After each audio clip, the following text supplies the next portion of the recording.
I begin with a story of a man named Harry. He's a middle-aged man, married for several years to a woman named Pat.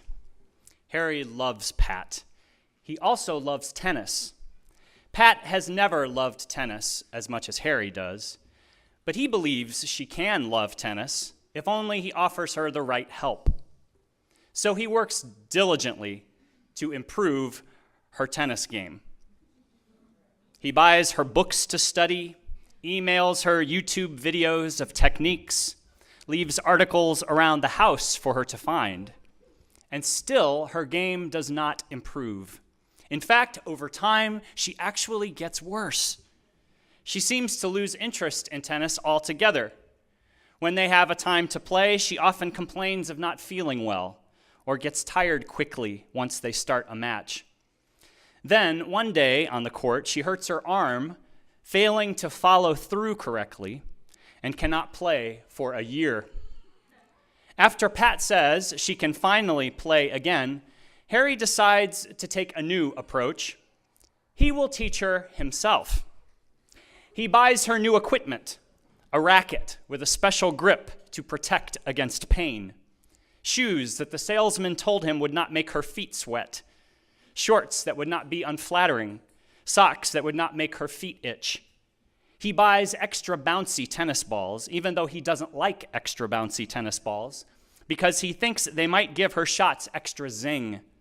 He even finds a court that is mostly hidden so that they can play in private, and schedules their lessons at a time when Pat has told him she is at her best.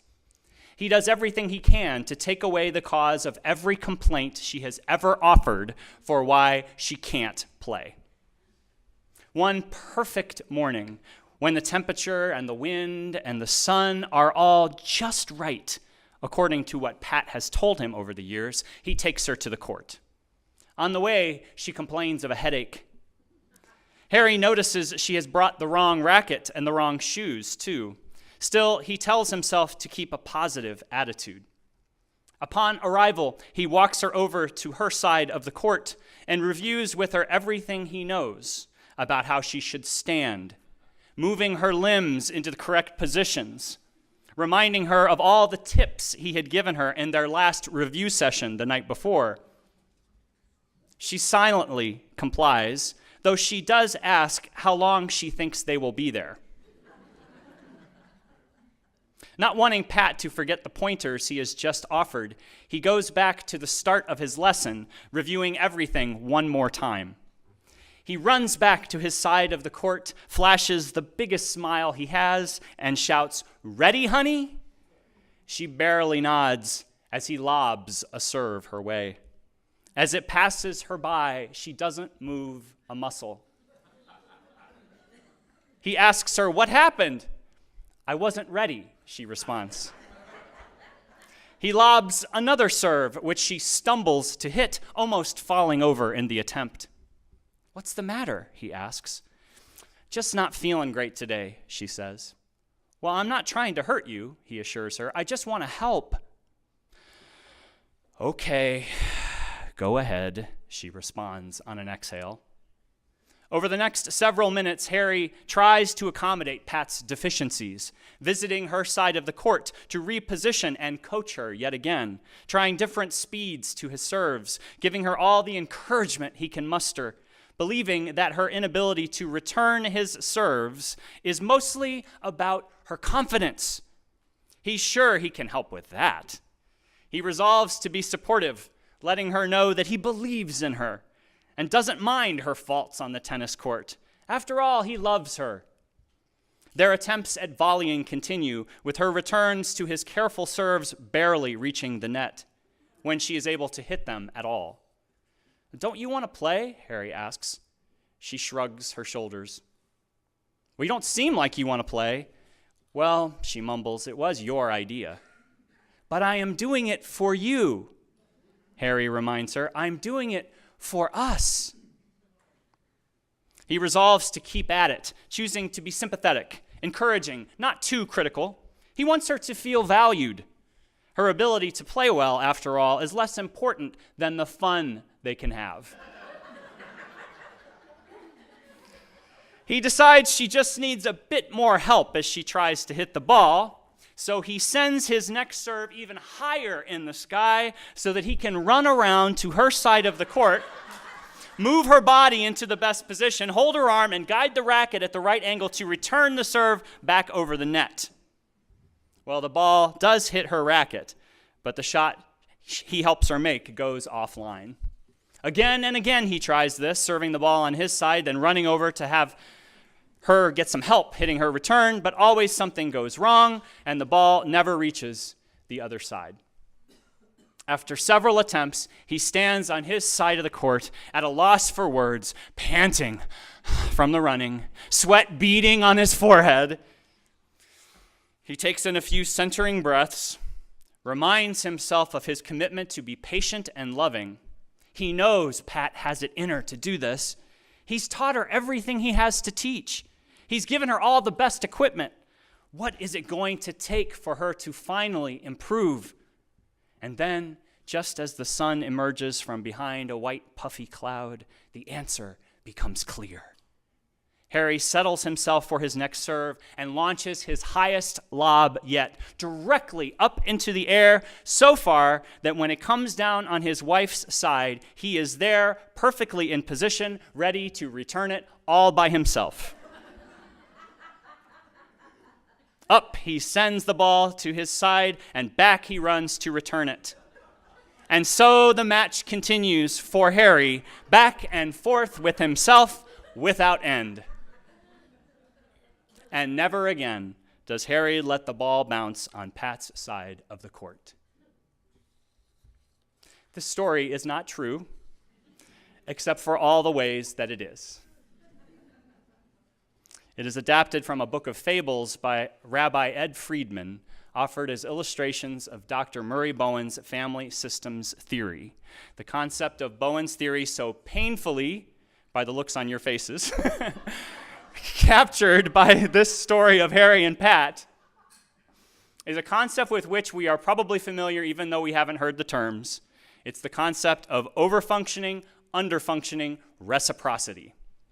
Now, in many of our most significant one-to-one family or even work relationships, there is often a tilt of functioning toward one of the partners, with one person in the pair doing well and the other seen as somehow dysfunctional in comparison. In simple terms, one person is more often the doer, the other the receiver.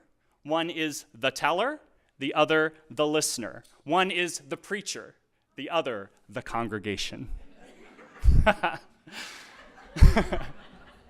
This apparent imbalance of functioning is actually quite well balanced in the system, with the degree of overfunctioning of one partner reciprocated in equal amounts by the degree of underfunctioning in the other. Now, I've heard this reciprocity described with the adage, overfunctioners get the underfunctioners they deserve.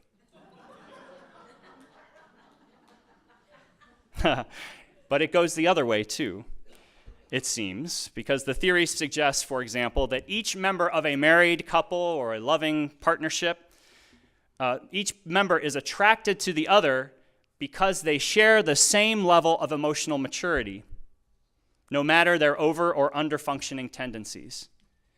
The same level of emotional maturity. See, overfunctioners often doubt this because they are sure that they are the most emotionally mature of the pair, having an inflated sense of their own functioning, in part because they are borrowing, if not taking, their sense of self from the underfunctioner. Now, not every aspect of a couple's relationship may have the same over-under balance, right? For example, while Harry is clearly the overfunctioner in that tennis story, Pat may very well be the overfunctioner when it comes to their parenting or their finances and so on. The dynamics of any of our family relationships may be predictable, but they are not set in stone, at least not without our permission. Now, perhaps you have already drawn some parallels between the dynamics of Harry and Pat's relationship and the dynamics of a challenging or frustrating relationship in your own life. If not, here are some indicators of whether or not we may be over or under functioning in a relationship. So see if you can find your own self in these. We are over functioning if our actions, no matter how noble we think we are being, are rooted in the belief that we are above somebody else. We are overfunctioning, for example, when we overly worry about others, taking on their feelings, or treating them as patients to be healed or problems to be solved. We are overfunctioning when we are sure we know what is best for somebody else. For example, when we protect people from the truth because we know they just can't handle the truth, or when we make decisions based on what we assume others think or what we know they should think. We are overfunctioning when we offer unsolicited advice. For example, when we tell our coworkers how they should be doing their jobs, or we eagerly butt in to problem solve others' challenges, saying, "Do you know what I would do?" without waiting to hear an answer before giving our 2 cents. When we expect others to agree that our way is the best way, we are overfunctioning. Or when we take over someone else's tasks, believing that we are the only ones competent or capable enough to handle them. We are overfunctioning when we think of the feelings of others as our responsibility and that our role is to make them feel better. When we have goals for others that they don't have for themselves, we are overfunctioning. Now, when we overfunction in these ways, as most of us will from time to time, we usually tell ourselves what? We're just being helpful. We may also wonder why people are not as thankful for our help as we think they should be. After all, we are certain that we are going the extra mile for them.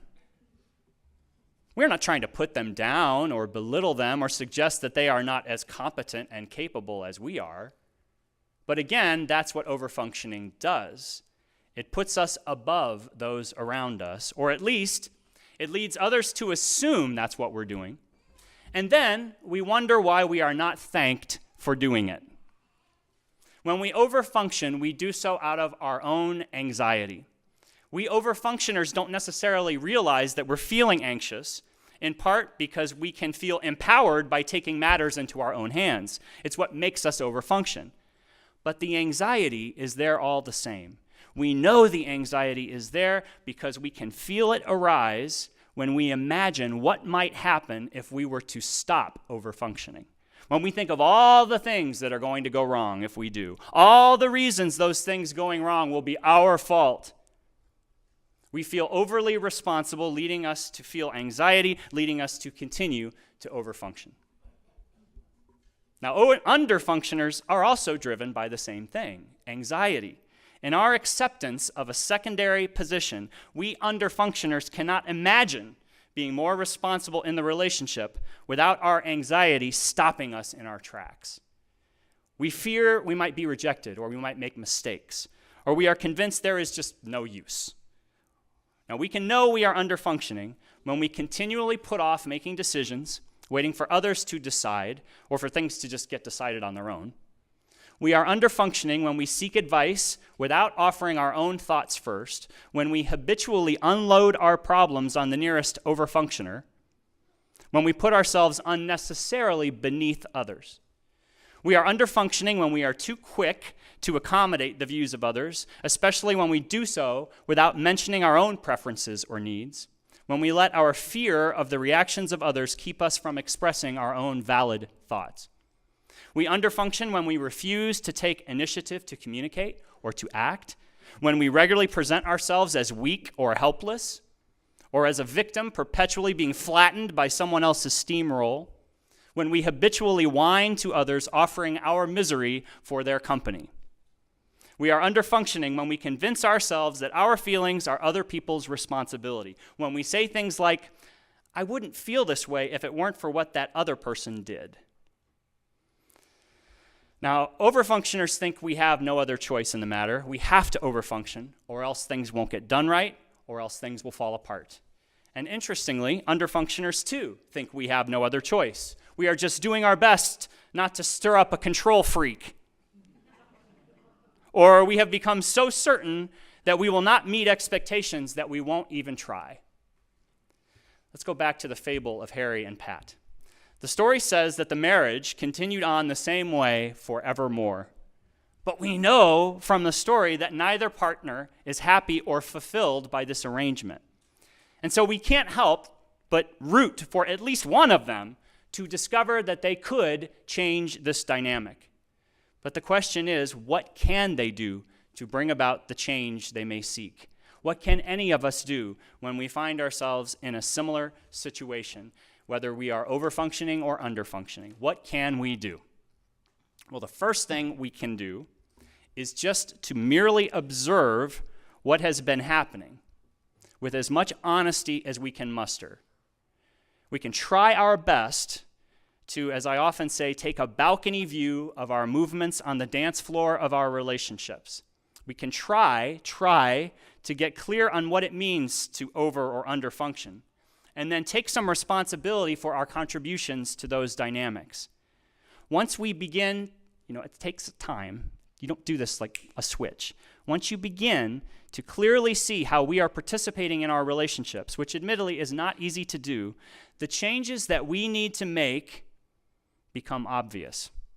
Our ability to actually make the changes, though, will depend on how well we manage our anxiety that arises when we even consider these changes, much less begin to make them.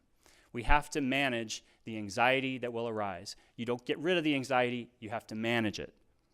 We will need to be reminded that when we find ourselves feeling responsible for our relationship partner, we should learn to label that feeling of being responsible as anxiety.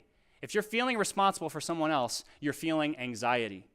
We need to know that when we have the urge to come to another person's rescue, we could come to our own rescue instead by trying to cope with our own anxious feelings. Now, one thing that won't help us manage our anxiety is to assign blame for the dynamics of the relationship. Oh, it's all their fault. I wish they would get better. I wish they would stop it. Does it really matter who started this dynamic? By the time we discover a desire within ourselves to change things, the dynamics have probably been long in place anyway, maybe even rooted in the behaviors of our families of origin from generations ago. Besides, concerning ourselves with who is to blame will only be a diversion from the one thing that we can change in the relationship: ourselves, our own behavior. Back to our couple. If it is Harry, the tennis teacher, who seeks a change, he will need to develop the capacity to let go of his expectations of Pat. He's worried that if he pulls back from helping, Pat will not learn the game. And maybe he's right. Perhaps it's inevitable. Maybe tennis will never be her cup of tea. Why force something that will never work? Maybe if he can stop over-functioning, Pat will not be as incapable and disengaged as she seems. But he'll never know if he doesn't begin to let go of his need for control. Pat won't likely be the kind of player that he wants her to be, but she may. The important thing is that only by Harry stepping back will Pat regain some control herself and some long-lost equality in the relationship. Regardless of the outcome, the anxiety that Harry must manage is not about Pat at all. It's about Harry. Now, if it is Pat who seeks the change, she will need to take an honest look at how she is contributing to the relationship dynamics, reminding herself that what is happening in the relationship came about because she let it happen. What cues has she been offering that would give Harry the idea that he needed to overfunction? Has she, for example, been deferential at times when it wasn't necessary? Has she been silent when she could have spoken? Has she refused to name what she wants, so certain that her views would not be heard, thereby giving the impression that she doesn't have a view at all? Once she is able to see more clearly how she has been a contributor to Harry's overfunctioning, she can try to communicate what she thinks by taking what is known as an I position. An I position, saying to him exactly what she thinks or intends to do. I'm talking about a statement, not with a question mark, with a period. A statement. For example, she could say, I know it is important for you for me to play tennis, but I don't want to. Or, I want to learn this game on my own. Now, Pat's going to have to manage her anxiety that arises as she imagines Harry not liking that response. She has to come to terms with the truth that there is no good choice for her that won't lead in some way to him becoming disappointed or upset. And this is why taking an I position is so important, claiming your ground. We can only be responsible for ourselves, and we can't do that if we aren't willing to take I positions, uncomfortable though they may be. As a Bowen theory practitioner, Jeffrey Miller says, life is an endless series of no-win situations if what we mean by winning is making everybody else happy. For any of us, attempting to shift the over-under dynamics of our relationships will always result in a reaction, equal in proportion to the change you are trying to make. For example, if we overfunctioners choose to stop feeling responsible, what happens? We will often see the underfunctioning behavior of the other intensify, at least at first. Similarly, if we underfunctioners start to claim our own authority in the relationship, we will often be met with the overfunctioner becoming more anxious and therefore more overbearing. These kinds of reactions can stop us in our tracks, leading us to give up on the modifications we are trying to attempt in our own behavior. It's not worth the trouble, we say. It hurts too much. But when we fall for the temptation to give up and return to our familiar patterns of over-under, we are probably focusing too much on the behavior of other people, which we can't change anyway. Again, the only thing we can alter is the functioning position we claim for ourselves in the relationship. And because there is always an under-over reciprocity in any relationship, if we can hold our ground and continue to change our own behavior, the relationship itself will change, with the other eventually modifying their behavior accordingly. Making the decision to change our functioning position in a relationship can be a very scary prospect, because it seems to do so maybe to invite havoc or divorce, even death. But taking a stand for self rarely leads to these things. When we seek a change toward more balance in the over-under dynamics of our relationships, we are seeking our right to the very equality with others that is part and parcel of our inherent worth and dignity. And what could be more important than that, no matter the reactions in the short term? Oscar Wilde said, when you really want love, you will find it waiting for you. To which I add, when you really want equality of functioning in your relationships, you will find the means to move toward that equality waiting for you. It won't be easy. Few things that truly matter are. So through these holidays and holy days to come, with all the challenging encounters with family ahead, may each of us find the courage and the compassion for ourselves and for others to move one step closer to the equality, the balance, the functional relationships we all deserve, married partners, parents and children, sisters, brothers, members of one human family, all.